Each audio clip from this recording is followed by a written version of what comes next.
यवतमाळ जिल्ह्यातल्या नेर येथे महामार्गावरील महापुरुषांचे पूजन मिरवणुकीमध्ये यवतमाळ जिल्ह्यातल्या नेर येथे पुण्यश्लोक अहिल्यादेवी होळकर यांच्या जयंतीनिमित्त भव्य शोभायात्रा काढण्यात आली होती। महामार्गावरील महापुरुषांचे पूजन मिरवणुकीमध्ये अनेकांनी पिवळे वस्त्र धारण केले होते। पुण्यश्लोक अहिल्यादेवी होळकर यांची जयंती उत्सव समिती मौर्य क्रांती संघ यांच्या संयुक्त विद्यमाने अहिल्यादेवी होळकर चौकातील अहिल्यादेवी होळकर यांच्या प्रतिमेचे पूजन उद्धव ठाकरे शिवसेना गटाचे संजय देशमुख, नेर नगर परिषदेचे उपनगराध्यक्ष पवन जयस्वाल, वैशाली मासाळ यांच्या शुभ हस्ते करून पूजा करून शोभायात्रेला सुरुवात करण्यात आली। या शोभायात्रेमध्ये अहिल्यादेवी होळकर यांची प्रतिमा रथावर विराजमान होती। अहिल्यादेवी होळकर यांच्या वेशभूषेमध्ये वैष्णवी उघडे ह्या घोड्यावरती विराजमान होत्या। शोभायात्रा अमरावती यवतमाळ महामार्गावरून शिवाजी शाळा, police station, doctor Babasaheb Ambedkar चौक,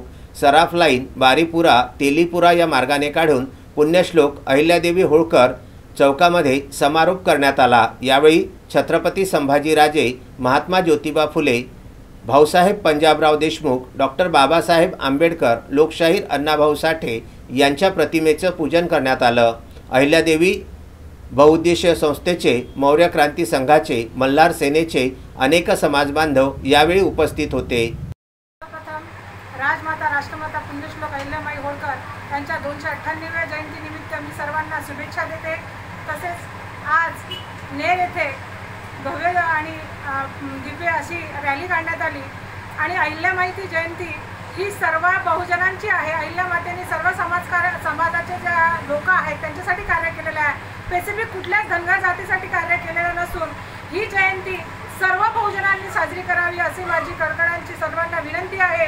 त्याचप्रमाणे ज्या अहिल्यामाईंनी तब्बल 29 वर्ष कुशल असं राज्य करणाऱ्या एकमेव महिला होऊन गेल्या, त्यानंतर कुणीही स्त्री अजूनपर्यंत तेवढं राज्य केलेलं नाही।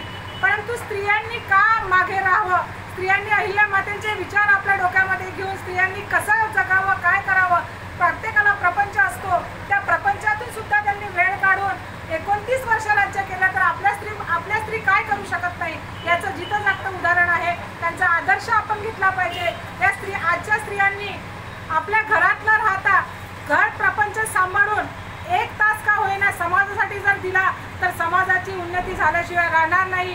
कारण समाजात या स्त्रियांची अशी शक्ती आहे की जे स्त्रीने ठरवलं ती चांगल्या रीते करू शकते। पुरुषांपेक्षा स्त्री कधीही श्रेष्ठ ठरू शकते कारण तिच्यात ती शक्ती आहे। याचं उदाहरण मासाहेब जिजाऊ आहे, सावित्रीबाई फुले आहे, अहिल्याबाई होळकर आहे, अशा रमाबाई आहे, अशा कितीतरी स्त्रिया आहेत ज्यांनी आपलं नाव उल्लेखनीय केलेलं आहे। म्हणून मी प्रत्येक स्त्रीला आजच्या या दिनानिमित्त आव्हान करू इच्छिते की स्त्रियांनी कुठेही कमी नाही, त्यांनी फक्त आपल्या स्वतःतला सुप्त गुण ओळखायला पाहिजे आणि समोर जायला पाहिजे।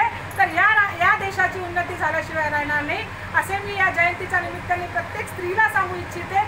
आणि ज्या अहिल्यामातेने आपला झेंडा उंच केलेला आहे त्याचप्रमाणे आपणही सुद्धा करू अशी अपेक्षा बाळगते आणि इथेच थांबते।